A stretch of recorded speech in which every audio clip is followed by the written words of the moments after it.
It was great. I mean, I always first day of practice is great. It's fun. We've been doing a lot of stuff individually with all the players, but it's a different game when you go out and you start playing against live pitching and you compete against each other, and it's always interesting to see who turns it up and how guys are developed and all those type things, and how to put your team together to make the best players to make the best team. So it's exciting. I was just talking to Willie and Zach and saying, a year ago you were like the babies, the rookies, and now you're the veterans kind of thing. And they were talking about that, the new kids coming in and their responsibility to be leaders and stuff. Sure, I mean, it's very important. You have guys that show by example, get on and play hard, practice hard, and do that to show the new guys that that's what it's all about. So they need to kind of lead the way for those guys. We got some good young players to compete with them.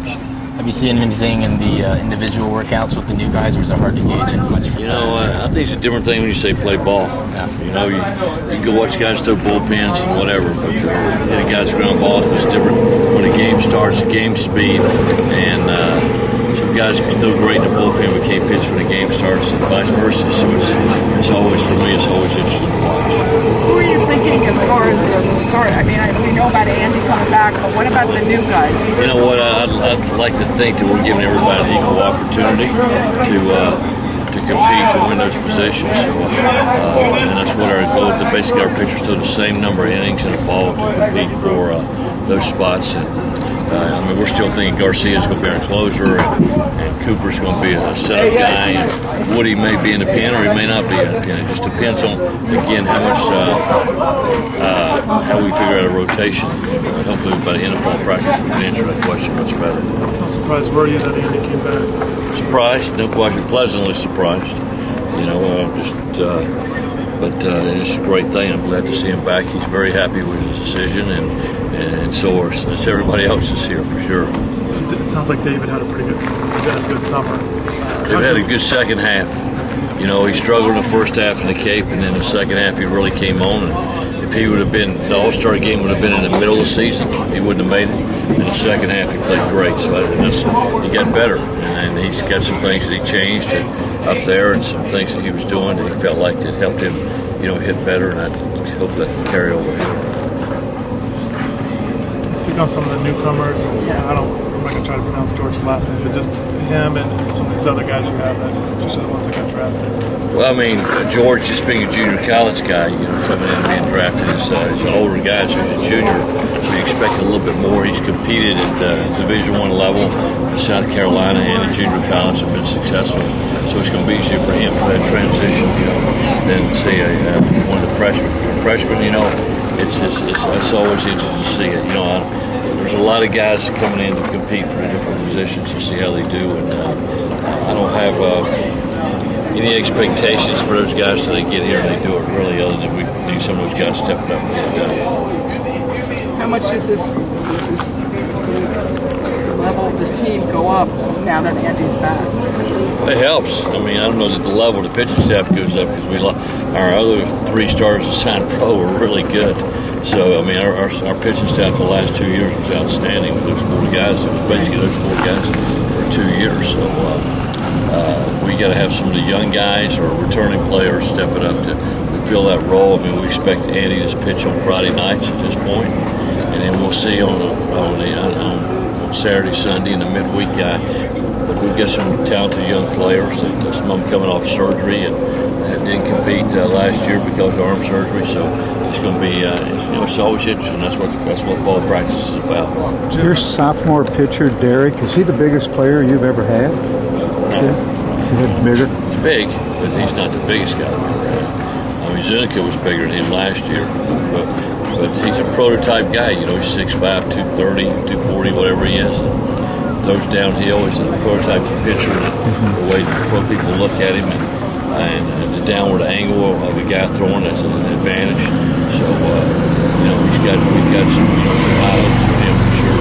Jim, when you're trying to decide who's going to win a job and things like that, how much do you weigh what they do in fall ball in comparison to the spring preseason stuff? Well, it's for me, it's big because it used to be we used to practice 5 to 10 days in the fall, and to bring the guys back in the spring in January. and we did two-a-days and all those things. So really positions were won more in January, February, leading up to the season. Whereas now we don't have many team practices. So we hope that by the end of this fall practice, we have a pretty good idea of what we think the lineup's going to be in February. With that said, the lineup changes. The lineup changes. If you go in there and you do well, you stay. And if you don't, then something's going to happen. You guys get hurt, whatever it may be. So for sure, the lineup between February and June changes. And you got to keep competing. And when you get your opportunity to get it done, get it done. So it will change some in the spring. We hope that fall practice will go over all our individual fundamentals, all of our team fundamentals, get that put into place, and have an idea about the start line. Were there any off-season surgeries that we might not know about that you can tell us about? I don't know. Anybody? Nobody returning, but just some of the new players coming in. So had arm surgeries, but other than that, I don't think there are returning players. Any new players that we thought might be pitching or starting pitching? Well, we hope so. And again, this fall will tell. And we'll have to just get you a list if you want a list of the surgeries, because we've had more than one or two. So it'd take a little bit of time really to go over. And they're mainly pitchers. And they're mainly Tommy John surgeries. And Tommy John is a very successful surgery, but at the same time, it takes time. And some guys come back a year, some guys it takes 2 years to come back from surgery. So it's not Tommy John. There's other guys who will be missing that won't be participating at all. Alvarez will not be participating. He's having surgery Monday, so he'll be out for a year. And other guys are we hope to compete with the spring or this fall. You get Andy from junior college. Leonis? Yeah. We expect him. He's throwing good in the bullpens. And he's one of the guys coming off surgery and a highly touted kid out of Illinois, out of Chicago area. And we hope that of course he's ready. And that's why we have fall practice. That's why you have preseason to see how these guys can do, see how they can compete at the next level. Your reaction to the new baseballs? Oh well, you know what? If it goes further, then I'm happy because I want to see. I saw a lot of balls hit on the warning tracks. I want to see some more home runs. I want to see some more runs scored.